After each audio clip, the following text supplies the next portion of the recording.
ألم تر إلى الملأ من بني إسرائيل من بعد موسى إذ قالوا لنبي له ابعث لنا ملكا نقاتل في سبيل الله قال هل عسيتم إن كتب عليكم القتال ألا تقاتلوا قالوا وما لنا ألا نقاتل في سبيل الله وقد أخرجنا من ديارنا وأبنائنا فلما كتب عليهم القتال تولوا إلا قليلا منهم والله عليم بالظالمين۔ اے نبی، کیا آپ نے موسیٰ علیہ السلام کے بعد والی بنی اسرائیل کی جماعت کو نہیں دیکھا جبکہ انہوں نے اپنے پیغمبر سے کہا کسی کو ہمارا بادشاہ بنا دیجئے تاکہ ہم اللہ کی راہ میں جہاد کریں؟ پیغمبر نے کہا ممکن ہے کہ جہاد فرض ہو جانے کے بعد تم جہاد نہ کرو۔ انہوں نے کہا بھلا ہم اللہ کی راہ میں جہاد کیوں نہ کریں گے؟ ہم تو اپنے گھروں سے اجاڑے گئے ہیں اور بچوں سے دور کر دیے گئے ہیں۔ پھر جب ان پر جہاد فرض ہوا تو سوائے تھوڑے سے لوگوں کے سب پھر گئے۔ اللہ تعالیٰ ظالموں کو خوب جانتے ہیں۔ سامعین، اب اس آیت کی تفسیر سماعت کیجیے۔ احسان فراموش قوم پر اللہ تعالیٰ کا ایک اور احسان۔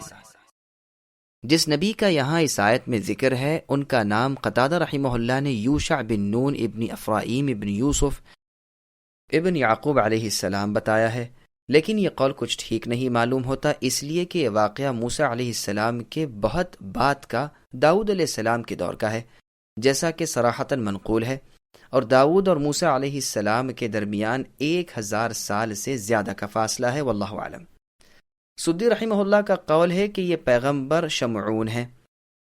مجاہد رحمہ اللہ فرماتے ہیں یہ شمویل ابن یایالہ ابن علقمہ ابن صفیہ ابن علقمہ ابن ابو حاشف ابن قارون ابن یصہر ابن فاحث ابن لاوی ابن یعقوب ابن اسحاق ابن ابراہیم خلیل اللہ علیہ السلام ہے۔ قصہ یہ ہے کہ موسیٰ علیہ السلام کے بعد کچھ زمانے تک تو بنی اسرائیل راہ حق پر رہے، پھر شرک و بدعات میں پڑ گئے، مگر تاہم ان میں پے در پے انبیاء مبعوث ہوتے رہے، یہاں تک کہ بنی اسرائیل کی بے باکیاں حد سے گزر گئیں۔ اب اللہ تعالیٰ نے ان کے دشمنوں کو ان پر غالب کر دیا، خوب مار کھائی، اجڑے اور لٹے۔ پہلے تو تورات کی موجودگی اور تابوت سکینے کی موجودگی جو موسیٰ علیہ السلام سے موروثی چلی آتی تھی ان کے لیے باعث غلبہ ہوتی تھی، مگر ان کی سرکشی اور بدترین گناہوں کی وجہ سے اللہ تعالیٰ کی یہ نعمت بھی ان کے ہاتھوں سے چھن گئی اور نبوت بھی ان کے گھرانے سے ختم ہوئی۔ لاوی جن کی اولاد میں پیغمبری کی نسل چلی آ رہی تھی وہ سارے کے سارے لڑائیوں میں مر کھپ گئے، ان میں صرف ایک حاملہ عورت رہ گئی تھی، ان کے خاوند بھی قتل ہو چکے تھے۔ اب بنی اسرائیل کی نظریں صرف اس عورت پر تھیں، ان کی خواہش تھی کہ اللہ اسے لڑکا دے اور وہ لڑکا نبی بنے۔ خود ان بیوی صاحبہ کی دن رات یہی دعا تھی جو اللہ نے قبول فرمائی اور انہیں لڑکا دیا جن کا نام شموئیل یا شمعون رکھا۔ اس کے لفظی معنی ہے کہ اللہ نے میری دعا قبول فرما لی۔ نبوت کی عمر کو پہنچ کر انہیں بھی نبوت ملی۔ جب آپ نے نبوت کا اعلان کیا تو قوم نے درخواست کی کہ کسی کو آپ ہمارا بادشاہ مقرر کر دیجئے تاکہ ہم اس کی ماتحتی میں جہاد کریں۔ بادشاہ تو ظاہر ہو ہی گیا تھا، لیکن پیغمبر نے اپنا کھٹکا بیان کیا کہ کہیں تم جہاد سے جی نہ چراؤ۔ قوم نے جواب دیا کہ اے اللہ کے نبی، ہمارے ملک ہم سے چھین لیے گئے ہیں، ہمارے بال بچے گرفتار کیے گئے، اور پھر بھی کیا ہم ایسے بے حمیت ہیں کہ مرنے مارنے سے ڈریں؟ اب جہاد فرض کر دیا گیا اور حکم ہوا کہ اس بادشاہ کے ساتھ اٹھو، بس یہ سنتے ہی سن ہو گئے، اور سوائے چند لوگوں کے باقی سب نے منہ موڑ لیا۔ ان سے یہ کوئی نئی بات نہ تھی جس کا اللہ کو علم نہ ہو۔ وقال لهم نبيهم إن الله قد بعث لكم طالوت ملكا قالوا أنى يكون له الملك علينا ونحن أحق بالملك منه ولم يؤت سعة من المال قال إن الله اصطفاه عليكم وزاده بسطة في العلم والجسم والله يؤتي ملكه من يشاء والله واسع عليم وقال لهم نبيهم إن آية ملكه أن يأتيكم التابوت فيه سكينة من ربكم وبقية مما ترك آل موسى وآل هارون تحمله الملائكة إن في ذلك لآية لكم إن كنتم مؤمنين۔ اور انہیں ان کے نبی نے فرمایا اللہ تعالیٰ نے طالوت کو تمہارا بادشاہ بنا دیا ہے، تو کہنے لگے بھلا اس کی ہم پر حکومت کیسے ہو سکتی ہے؟ اس سے تو بہت زیادہ حقدار بادشاہت کے ہم ہیں، اس کو تو مالی کشادگی بھی نہیں دی گئی۔ نبی نے فرمایا سنو، اللہ تعالیٰ نے اسی کو تم پر برگزیدہ کیا ہے اور اسے علمی اور جسمانی بزرگی بھی عطا فرمائی ہے۔ بات یہ ہے کہ اللہ تعالیٰ جسے چاہیں اپنا ملک دے، اللہ تعالیٰ کشادگی والے اور علم والے ہیں۔ ان کے نبی نے انہیں پھر کہا کہ ان کی بادشاہت کی ظاہری نشانی یہ ہے کہ تمہارے پاس وہ صندوق آ جائے گا جس میں تمہارے رب کی طرف سے دل جمعی ہے اور آل موسیٰ اور آل ہارون کا بقیہ ترکہ ہے، فرشتے اسے اٹھا کر لائیں گے۔ یقیناً یہ تو تمہارے لیے کھلی دلیل ہے اگر تم ایماندار ہو۔ سامعین، اب ان آیتوں کی تفسیر سماعت کیجیے۔ حیلے ساز قوم، مطلب یہ ہے کہ جب بادشاہ بنا دینے کی خواہش انہوں نے اپنے پیغمبر سے کی تو پیغمبر نے بحکم الہی طالوت کو پیش کیا، جو شاہی خاندان سے نہ تھے بلکہ ایک لشکری تھے۔ شاہی خاندان یہود کی اولاد تھی اور یہ ان میں سے نہ تھے، تو قوم نے اعتراض کیا کہ حقدار بادشاہت کے تو اس سے بہت زیادہ ہم ہیں۔ پھر دوسری بات یہ کہ اس کے پاس مال بھی نہیں، مفلس شخص ہے۔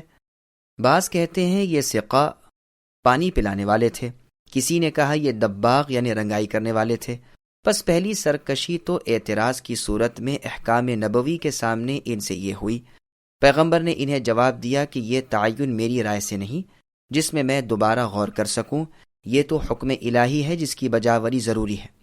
پھر ظاہراً بھی وہ تم میں بڑے عالم اور قوی، طاقتور، شکیل و جمیل، شجاع و بہادر اور لڑائی کے فنون سے پورے واقف کار ہیں۔ یہاں سے یہ بھی ثابت ہوا کہ بادشاہ شکیل، قوی، طاقتور، بڑے دل و دماغ والا ہونا چاہیے۔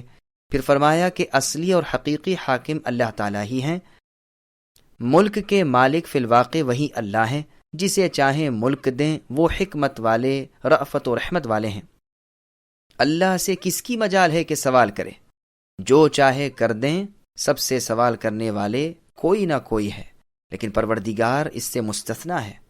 وہ اللہ کشادگی والے، فضل والے ہیں، اپنی نعمتوں سے جسے چاہیں مخصوص کریں۔ وہ علم والے ہیں، خوب جانتے ہیں کہ کون کس چیز کا مستحق ہے اور کون مستحق نہیں۔ تابوت سکینہ اور اس کی تفصیل۔ نبی شمویل یا شمعون علیہ السلام فرما رہے ہیں کہ طالوت کی بادشاہت کی پہلی برکت کی علامت یہ ہے کہ کھویا ہوا تابوت سکینہ تمہیں پھر مل جائے گا، جس میں وقار و عزت، دل جمعی اور جلالت، رأفت و رحمت ہے، جس میں اللہ کی نشانیاں ہیں جنہیں تم بخوبی جانتے ہو۔ بعض کا قول ہے کہ سکینہ ایک سونے کا تشت تھا جس میں انبیاء علیہم السلام کے دل دھوئے جاتے تھے، جو موسیٰ علیہ السلام کو ملا تھا اور جس میں آپ نے تورات کی تختیاں رکھی تھیں۔ کسی نے کہا اس کا منہ بھی تھا جیسے انسان کا منہ ہوتا ہے، اور روح بھی تھی، ہوا بھی تھی، 2 سر تھے، 2 پر تھے اور دم بھی تھی۔ وہب کہتے ہیں مردہ بلی کا سر تھا۔ جب وہ تابوت میں بولتا تو انہیں نصرت کا یقین ہو جاتا اور لڑائی میں فتح ہو جاتی۔ یہ قول بھی ہے کہ یہ ایک روح تھی اللہ کی طرف سے، جب کبھی بنی اسرائیل میں کوئی اختلاف پڑتا یا کسی بات کی اطلاع نہ ہوتی تو وہ کہہ دیا کرتی تھی۔ موسیٰ اور ہارون علیہم السلام کے ورثے کے باقی حصے سے مراد لکڑی اور تورات کی تختیاں اور اون اور کچھ ان کے کپڑے اور جوتے ہیں۔ ابن عباس رضی اللہ عنہما فرماتے ہیں کہ فرشتے آسمان و زمین کے درمیان اس تابوت کو اٹھائے ہوئے سب لوگوں کے سامنے لائے اور طالوت بادشاہ کے سامنے لا کر رکھا۔ اس تابوت کو ان کے ہاں دیکھ کر انہیں نبی کی نبوت اور طالوت کی بادشاہت کا یقین ہو گیا۔ یہ بھی کہا گیا ہے کہ یہ گائے کے اوپر لایا گیا۔ بعض کہتے ہیں کہ کفار نے جب یہودیوں پر غلبہ پایا تو تابوت سکینے کو ان سے چھین لیا اور اریحا میں لے گئے اور اپنے بڑے بت کے نیچے رکھ دیا۔ جب اللہ کو اسے واپس بنی اسرائیل تک پہنچانا تھا تب وہ کفار صبح کو جب بت خانے میں گئے تو دیکھا کہ بت نیچے ہے اور تابوت اوپر ہے، انہوں نے پھر بت کو اوپر کر دیا، لیکن دوسری صبح دیکھا کہ پھر وہی معاملہ ہے۔ انہوں نے پھر بت کو اوپر کر دیا۔ صبح کو جب گئے تو دیکھا کہ بت ایک طرف ٹوٹا پھوٹا پڑا ہے، تو یقین ہو گیا کہ یہ اللہ تعالیٰ کی قدرت کی نشانی ہے۔ چنانچہ انہوں نے تابوت کو یہاں سے اٹھا کر کسی اور چھوٹی سی بستی میں جا کر رکھ دیا۔ وہاں ایک وبائی بیماری پھیلی۔ آخر بنی اسرائیل کی ایک عورت نے جو وہاں قید تھی انہیں کہا، اسے واپس بنی اسرائیل کو پہنچا دو تو تمہیں اس سے نجات ملے گی۔ ان لوگوں نے 2 گائیوں پر تابوت کو لا کر بنی اسرائیل کے شہر کی طرف بھیج دیا۔ شہر کے قریب پہنچ کر گائیں تو رسیاں توڑوا کر بھاگ گئیں اور تابوت وہیں رہا جسے بنی اسرائیل لے آئے۔ بعض تو کہتے ہیں 2 نوجوان اسے پہنچا گئے، واللہ عالم، لیکن الفاظ قرآن میں یہ موجود ہے کہ اسے فرشتے اٹھا لائیں گے۔ یہ بھی کہا گیا ہے کہ فلسطین کی بستیوں میں سے ایک بستی میں تھا جس کا نام ازدوا تھا۔